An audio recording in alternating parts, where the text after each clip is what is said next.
আমরা শুধুমাত্র 21টা জেলার শিক্ষক এবং শিক্ষিকারা এখনো বিদ্যালয়ে পৌঁছাতে পারিনি। আমাদের 2023 সালের সার্কুলার অনুসারে মার্চ মাসে আমাদের রিটেন পরীক্ষা হয়, জুন মাসের 12 তারিখের মধ্যে আমাদের ভাইভা পরীক্ষা হয়ে যায়।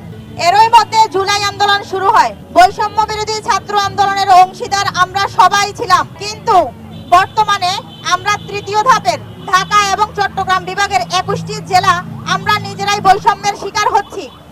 19 বিধিমালা অনুসারে আমরা সবগুলা পরীক্ষা দেওয়ার পরেও আমরা এখনো স্কুলে যোগদান করতে পারতেছি না। আমাদের হাতে নিয়োগপত্র চলে এসেছে, আমাদের মেডিকেল হয়েছে, আমাদের ডোপ টেস্ট হয়েছে, আমাদের সিভিল সার্জন কর্তৃক সার্টিফিকেট হয়েছে। কোটি মানুষের আস্থার ভালোবাসায় 11 বারের মতো দেশের 1 নম্বর রেফ্রিজারেটর ব্র্যান্ড ওয়ালটন।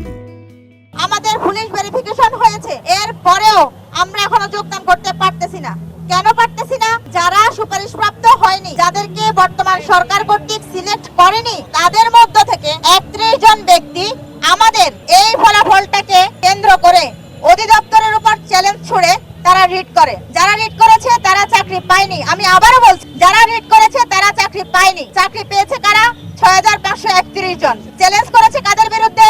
অধিদপ্তর, মন্ত্রণালয়, প্রাথমিক ও গণশিক্ষা মন্ত্রণালয়ের বিরুদ্ধে। সেখানে আমরা কোনোভাবে জড়িত নয়, কিন্তু হাইকোর্ট কর্তৃক আমাদের 7টা শুনানি হওয়ার পরে গত 6 ফেব্রুয়ারি আমাদের বিচারপতি শিকদার মাহমুদুর রাজি এবং ম্যাডাম বিচারপতি